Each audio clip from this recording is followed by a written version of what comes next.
Iran America और Israel के खिलाफ एक्शन में है। इजराइल के दो शहर तेल अवीव और हाइफा को ईरान के एटम बम निशाना बना सकते हैं। और इस खबर के बाद इजराइल में टॉप कमांडर्स की मीटिंग हुई है। इजराइल के पास भी घोषित रूप से ना सही एटम बम मौजूद है, मतलब चिंगारी भड़क गई है और किसी भी वक्त परमाणु बम फट सकता है।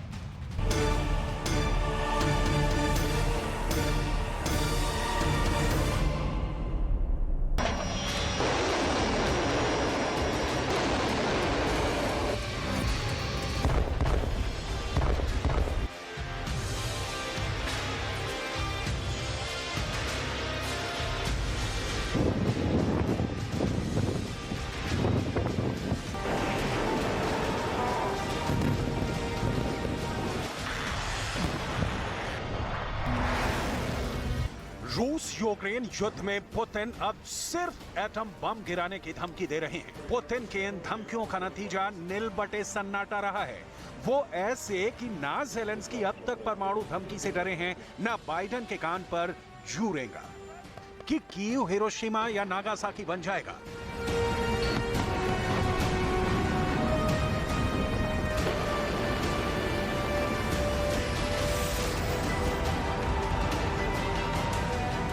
लेकिन ईरान के राष्ट्रपति इब्राहिम रईसी के दिमाग में जो इस वक्त चल रहा है उसे धमकी नहीं, जमीनी हकीकत माना जाएगा।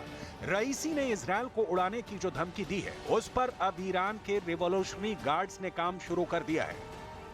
परमाणु बम बनाने की मशीन शायद स्टार्ट कर दी गई है। तभी तो दुनिया भर में चिंता फैल रही है कि ईरान देखते ही देखते इजरायल के दो शहरों तेल अवीव या हाइफा को परमाणु से ना उड़ा दे।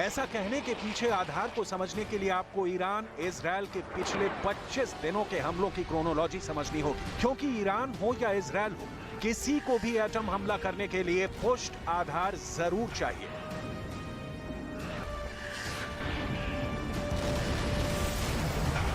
पांच अप्रैल को यरूशलेम के अल अक्सा मस्जिद में इजरायल की आर्मी की एंट्री होती है। 2 दिन बाद यानी 7 अप्रैल को फिलिस्तीन का हमास गाजा से इजरायल के ठिकानों पर रॉकेट दाग देता है।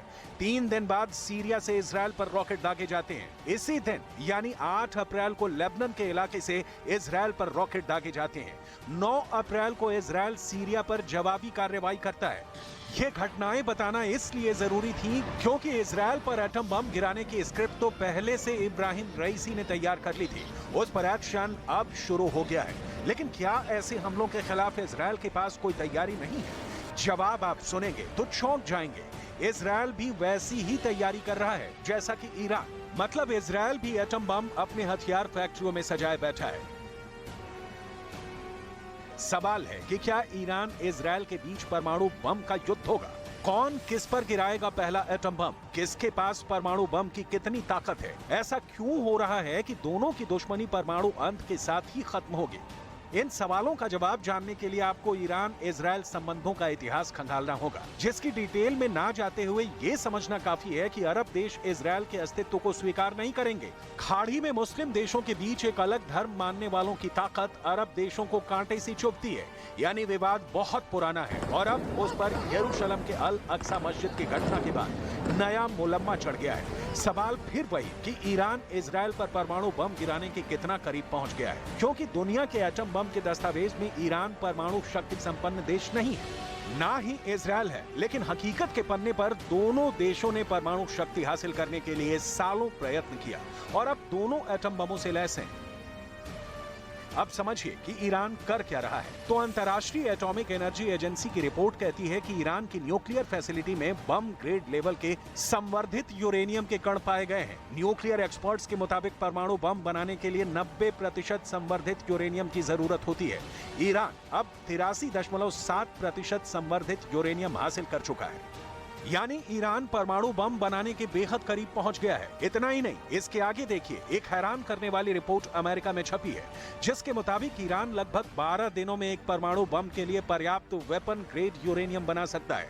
2015 में जब ईरान के साथ अमेरिका ने परमाणु समझौता किया था, तब कहा जा रहा था कि वो 1 साल में परमाणु बम बना सकता है। इस समझौते की डिटेल जाननी भी आपके लिए बहुत जरूरी है, लेकिन इसकी चर्चा आगे। इजरायल ने कई बार खुफिया ऑपरेशन कर ईरानी परमाणु संयंत्रों पर हमला किया है। इसमें रॉकेट, मिसाइल और ड्रोन हमले भी शामिल हैं। अमेरिका हमेशा से ईरान के न्यूक्लियर प्रोग्राम के खिलाफ रहा है। यही वजह है कि ईरान लंबे समय से प्रतिबंध झेल रहा है। अमेरिका और ईरान के बीच 2015 में डील हुई थी। इसे 2018 में डोनाल्ड ट्रंप ने खत्म कर दिया। इस समझौते में ईरान को आर्थिक प्रतिबंधों से राहत दी गई थी, लेकिन बदले में उसने बम बनाना बंद कर दिया था। पिछले 2 साल से बाइडेन प्रशासन डील करने की कोशिश में है, लेकिन उसे कामयाबी नहीं मिल पा रही है।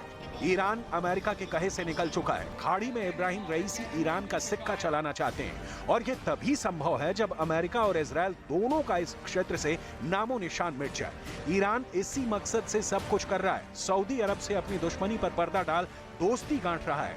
लेबनान में ईरान के गार्ड्स भेजता है। सीरिया में ईरान के गार्ड्स तैनात करता है। इजरायल के मुताबिक आतंकी संगठन हिजबुल्लाह, हमास और अल कुद्स ब्रिगेड को हथियार सप्लाई करता है, उन्हें पैसा देता है। ईरान ये सब कर रहा है, तो इसके पीछे खाड़ी देशों का उसके साथ खड़ा होना है। लेकिन इजरायल कोई संगठन नहीं जिसे ईरान के गार्ड्स एक झटके में साफ कर देंगे। ना ही इजरायल सीरिया या लेबनान की तरह गृह युद्ध में बर्बाद मुल्क है। इजरायल ने बरसों से अपनी रक्षा के लिए जो हथियार तैयार किए हैं, दुनिया में उसका सानी नहीं है। इजरायल के डिफेंस की डिटेल आगे दिखाएंगे। उससे पहले इजरायल के पास परमाणु बम वाली ताकत को विस्तार से समझ लीजिए। माना जाता है कि इजरायल के पास अपना खुद का परमाणु जखीरा है। हालांकि वो इसकी ना तो पुष्टि करता है और ना ही इनकार करता है। पिछले हफ्ते इजरायल के पूर्व प्रधानमंत्री एहुद बराक ने पहली बार बड़ा ऐलान किया कि अगर इजरायल में फौज तख्ता पलट कर देती है और तानाशाही आ जाती है, तो खाड़ी में नए हालात बन जाएंगे। कुछ लोग हमारे न्यूक्लियर वेपन्स का जिक्र करते हुए कह रहे हैं कि इससे मुस्लिम वर्ल्ड से टकराव का खतरा बढ़ जाएगा। बहरहाल, मुझे नहीं लगता कि ऐसा कुछ होने वाला है। इन 2 लाइनों में लाउड एंड क्लियर है कि इजरायल परमाणु बम का जवाब परमाणु बम से देने की ताकत भी रखता है, और हिम्मत भी। असल में इजरायल का वजूद ही इसी डिफेंस फोर्स पर टिका है। ईरान ने अगर परमाणु बम बना लिए हैं तो इनकी तादाद कितनी है, किसी को नहीं मालूम, बस कयास लगाए जा सकते हैं। लेकिन इजरायल के परमाणु बम की गिनती के बारे में कहा जाता है कि उसके पास 1-2 नहीं बल्कि 90 परमाणु बम हैं। तो ईरान की परमाणु धमकी को ना तो इजरायल हल्के में लेता है, ना ही इजरायल की परमाणु धमकी को ईरान हल्के में लेता है। युद्ध की सूरत में दोनों देशों की मिसाइलें यूक्रेन युद्ध की मिसाइलों की तरह सिर्फ गोले नहीं बरसाएंगे, बल्कि परमाणु बम भी गिरा सकती हैं। इस परमाणु बम गिरने का नतीजा क्या होगा, ये जानना बहुत भयावह भी है और दिलचस्प भी। परमाणु हथियार सामूहिक विनाश करते हैं, मतलब जहां गिरेंगे पेड़ पौधे भी जलकर राख हो जाएंगे। ये हथियार परमाणु ऊर्जा का इस्तेमाल करते हैं। इसे डिटेल में समझिए। परमाणु हथियार 2 तरह के होते हैं, पहला परमाणु बम और दूसरा हाइड्रोजन बम। परमाणु बम गिरने का असर क्या होता है, अब वो देखिए। बम के गिरते ही आग का गोला निकलता है जो इंसान और बिल्डिंगों को दबा कर देता है, यानी सब झुलस जाता है। दूसरी चीज ये कि इससे ब्लास्ट वेव पैदा होते हैं, इसमें भी इमारतें नष्ट होती हैं, इंसानों की मौत होती है, वो जख्मी होता है। तीसरा रेडिएशन यानी विकिरण पैदा होता है जो शरीर की कोशिकाओं को नुकसान पहुंचाता है। चौथा, परमाणु बम गिरने से रेडियो एक्टिव बारिश होती है। रेडियो एक्टिव धूल और मलबे धमाके के करीब 15 मिनट बाद जमीन पर गिरते हैं और बीमारियां फैलाते हैं। सिर्फ एक क्षेत्र या देश पर इन बमों का असर नहीं होता।